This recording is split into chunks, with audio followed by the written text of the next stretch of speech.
Good morning, students of Level 8 Falcon House Grammar School Campus 9. This is Mashal here, and today we're basically going to be having a review of the chapter that we did in geography, which was the fishing industry. Now, this is a chapter that's going to be coming in your final examination, so it's better that we have a firm grip on it. Okay, so what I'm going to do today is that I'm going to give you guys a brief review about it so that you can clear out any confusion that you have. Okay, so let's begin.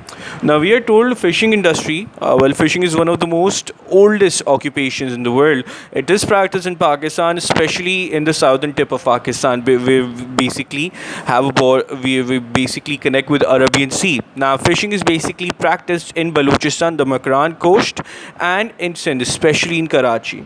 Okay, now we are told fishing industry has a lot of potential in Pakistan. It is very beneficial. Why? Because it's basically has a share of 0.9% of the GDP, which is not that much, but it earns around 6% of the total foreign exchange. And we are told that it has a potential to actually increase multifold. And if we actually stress on it, we can actually do a lot better in our fishing industry. Now, fishing, as we are told, is one of the major occupations in Sindh and Balochistan.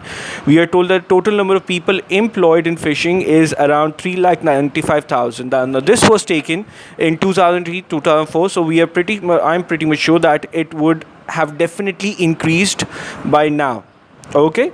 Now, we are also told about marine fishing and inland fishing. I assume that you know what these both are. Marine fishing is basically the fishing done in open sea, like Arabian Sea, whereas inland fishing is basically fishing done inland, like inside Pakistan, like rivers, lakes, reservoirs, okay, of dams. This fishing done there is basically called inland fishing. Now we are basically told the difference between them is also that although inland fishing employs a lot of people as compared to marine fishing, but the fish catch is actually more in marine fishing. Why? Because the boats, the equipments used are much more advanced, okay, and there you actually get a wide variety of fish with a huge quantity, whereas in inland fishing the fishermen are usually not that rich, so the equipments and the practices that they use are pretty traditional.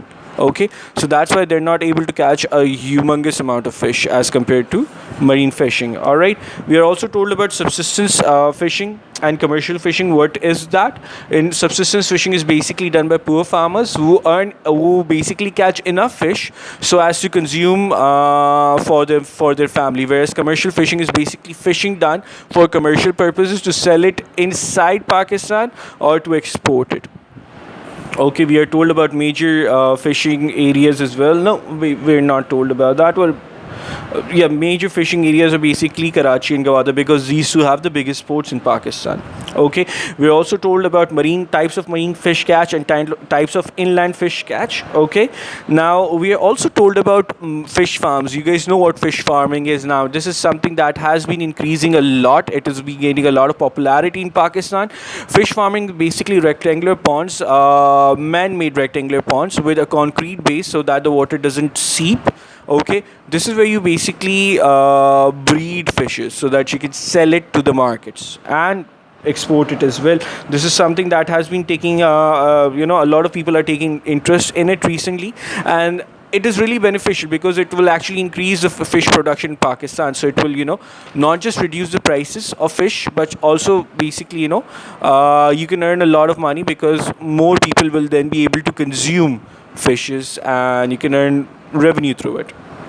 Now also we're told about the equipment, the what are the benefits of developing your port in Balochistan, what the kind of economic activity that you can achieve there. We are told that right now the fishing industry is pretty traditional there. It's why? Because the fishermen there are poor and do not have modern services, modern equipments, modern practices.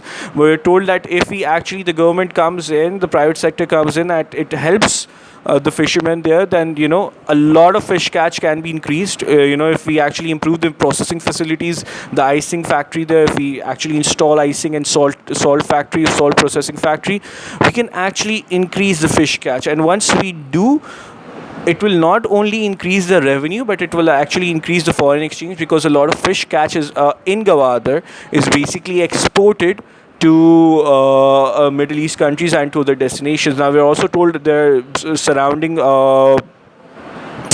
ports as well, not ports as ports, but basically fishing centers like Ormara, Pasni, Jiwani.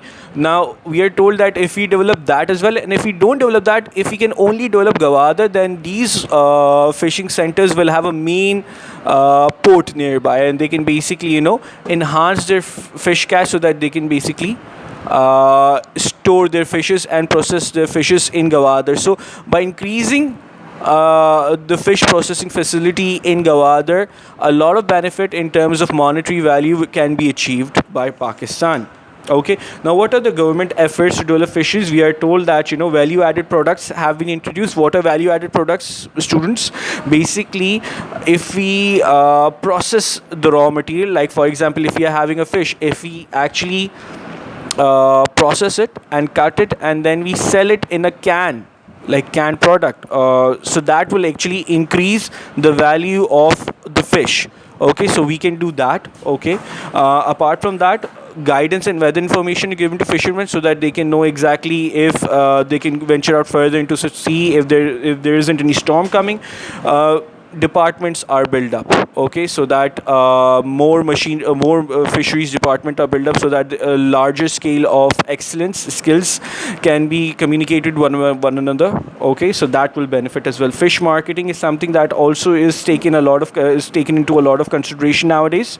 Okay, fish farming, then again, fish farming is something we have discussed. What about the dangers to the environment? We are told that there are certain factors that are damaging our fishing industry. What is water pollution? Okay, water pollution is damaging our fishing industry. Overfishing as well. Overfishing is basically damaging our fishing industry.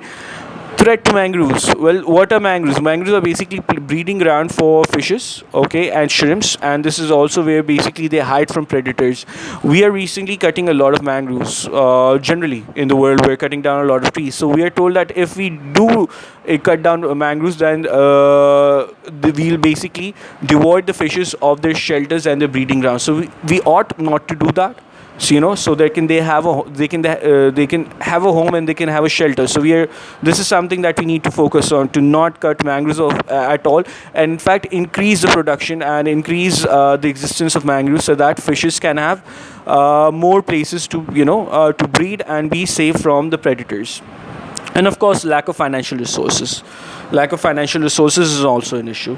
Okay, finally, sustainable fisheries. You guys must know, for sustainable fisheries is basically how to prolong the fishing industry for a longer period of time. Okay, what are the things not to do that we are doing that will basically decrease the value and decrease the lifespan of a fishing industry? So that needs to be learned as well, that needs to be understood as well. This is it. Okay, this was pretty brief. I know that.